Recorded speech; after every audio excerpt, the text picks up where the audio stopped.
अस्सलाम वालेकुम जी दोस्तों, की हाल है? ठीक हो? तबीयत ठीक है? मैं इस टाइम बैठा वा आसम भाई के सलून ते एक गल जेहन च आ गई है जी मैं तुहाडे नाल शेयर करना चाहना वा कि साडी बर्बादी की असल वजह की है। ना साडे मुल्क दे विच अमन हो रहा तो ना साडे अपना इस्लाम दे विच भी जिहड़ा ना वो अमन क्यों नहीं आ रहा, क्योंकि काफ़ी सारे असी मुसलमान मुल्क हाँ तो साडा इतफाक नहीं। पूरी वजह की है कि पाकिस्तान दे विच अमन क्यों नहीं? वो अमन उदों आएगा जदों साडा झंडा परचम साडा एक होएगा। हर पार्टी का वखरा वखरा परचम हो गया और वखरे वखरे परचम नूं असी लैके टुरे हैं और अपने अपने लीडर नूं असी दफा कर रहे हैं। और पता भी है कि ये बंदा नहीं ठीक और जिहड़ा थोड़ा बहुता ठीक है वो भी उन्होंने भी असी रह नहीं देंगे। जिस टाइम साडा परचम एक हो जाएगा ना, पाकिस्तान का परचम एक हो जाएगा तो पूरी दुनिया दे विच साडी पहचान भी हो जाएगी, साडा नाम भी हो जाएगा और साडा मुकाम भी बढ़ेगा, साडा एहतराम भी बढ़ेगा।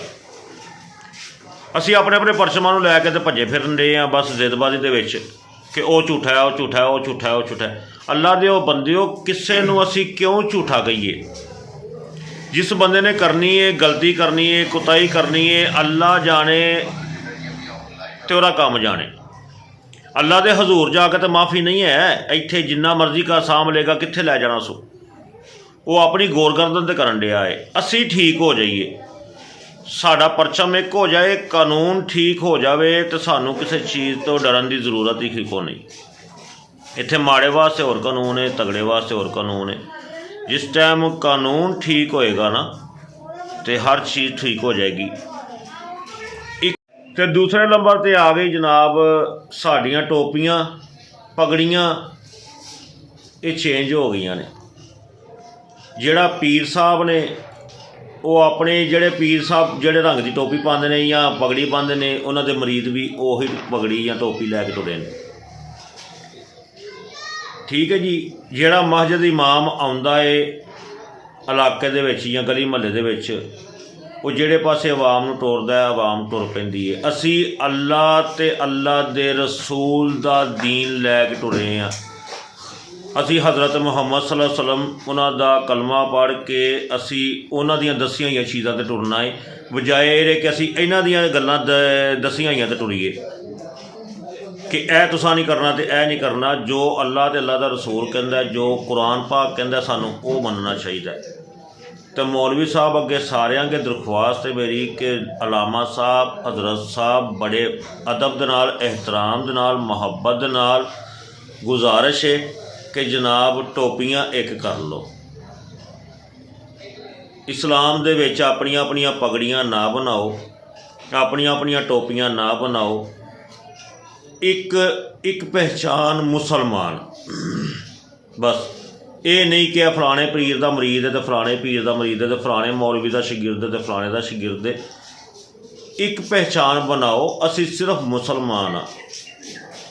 ये दूसरे नंबर पर बड़ी अहम चीज़ कि बड़ा मैं देखन दिया वा मस्जिदां दे विच ना, सुनी दा भी है, दोस्तों कोलों वेख्या भी है, कई दफ़ा बड़ी दफ़ा बहस भी की है।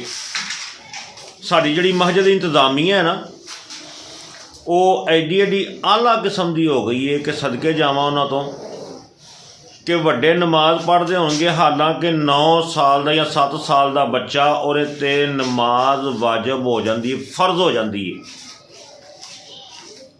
इन असी की करने कि जिहड़े जनाब उन्होंने चुक के चल बाहर चल भज्जा, वो पिछलियां सफ़ा चल, बच्चों को झिड़कना शुरू कर देंगे। बच्चों का दिल बासा होंदा है।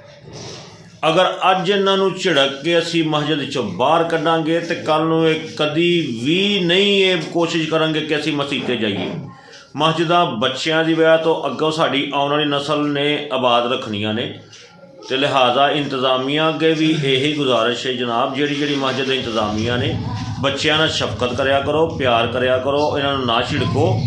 बच्चे रौला पाते हैं, तुहाडी एडी नमाज कमज़ोर है कि तुसीं उन्हां दे शोर नाल तुहाडी नमाज टुट जाती है जी। ਆਪ ਸੱਲੱਲਾਹੁ ਅਲੈहि ਵਸੱਲਮ ਜਦੋਂ ਨਮਾਜ਼ ਪੜ੍ਹਾਉਂਦੇ ਸਨ, ਪਿੱਛੇ ਸਹਾਬਾ ਹੁੰਦੇ ਹਨ, ਹਜ਼ਰਤ ਇਮਾਮ ਹਸਨ ਅਤੇ ਹਜ਼ਰਤ ਇਮਾਮ ਹੁਸੈਨ ਖੇਡਦੇ ਹੁੰਦੇ ਸਨ, ਉਹਨਾਂ 'ਤੇ ਗੁੱਸਾ ਨਹੀਂ ਸੀ ਆਉਂਦਾ। ਅਤੇ ਅੱਜ ਤੁਸੀਂ ਇਹਨਾਂ ਬੱਚਿਆਂ 'ਤੇ ਗੁੱਸਾ ਕੱਢਣ ਡੇ ਹੋ। ਆਪਣੀ ਨਮਾਜ਼ ਮਜ਼ਬੂਤ ਕਰੋ ਜਨਾਬੇ ਆਲੀ, ਬਜਾਏ ਇਹਦੇ ਕਿ ਬੱਚਿਆਂ ਨੂੰ ਝਿੜਕ ਕੇ ਤੁਸੀਂ ਬਾਹਰ ਕੱਢਦੇ ਹੋ। ਬੱਚੇ ਅੱਜ ਥੋੜ੍ਹੇ ਨਾਲ ਸ਼ੋਰ ਕਰਨ ਦੇ ਨੇ, ਕੱਲ੍ਹ ਠੀਕ ਹੋ ਜਾਣਗੇ। ਉਹਨਾਂ ਨੂੰ ਆਪਾਂ ਅਗਲੇ ਆਪਣੀਆਂ ਸਫਾਂ ਦੇ ਵਿੱਚ ਜਿੱਥੇ ਤੁਸੀਂ ਖਲੋਂਦੇ ਹੋ ਉਹਨਾਂ ਨੂੰ ਇੱਕ ਇੱਕ ਕਰਕੇ ਨਾਲ ਖਿਲਾਰੋ, ਤਾਂ ਕਿ ਉਹਨਾਂ ਨੂੰ ਨਮਾਜ਼ ਪੜ੍ਹਨ ਦਾ ਪਤਾ ਲੱਗੇ, ਉਹਨਾਂ ਨੂੰ ਖਾਮੋਸ਼ ਰਹਿਣ ਦਾ ਪਤਾ ਲੱਗੇ। ਜਦੋਂ ਤੁਸੀਂ ਬੱਚਿਆਂ ਦੇ ਨਾਲ ਬੱਚੇ ਖਿਲਾਰੋਗੇ ਤਾਂ ਸ਼ੋਰ ਹੋਏਗਾ, ਅਤੇ ਜਦੋਂ ਤੁਸੀਂ ਉਹਨਾਂ ਨੂੰ ਆਪਣੇ ਨਾਲ ਬਰਾਬਰ 'ਤੇ ਖਿਲਾਰ ਕੇ ਨਮਾਜ਼ ਪੜ੍ਹਾਓਗੇ ਨਾ, ਤਾਂ ਫਿਰ ਸ਼ੋਰ ਵੀ ਨਹੀਂ ਹੋਏਗਾ ਅਤੇ ਸ਼ਰਾਰਤਾਂ ਵੀ ਨਹੀਂ ਹੋਣਗੀਆਂ। ਅਤੇ ਬਾਕੀ ਮੰਨ ਜਾਓਗੇ ਤਾਂ ਤੁਹਾਡੀ ਮਿਹਰਬਾਨੀ ਹੈ, ਨਹੀਂ ਤਾਂ ਅੱਲਾਹ ਤਾਲਾ ਕਰਮ ਕਰੇ।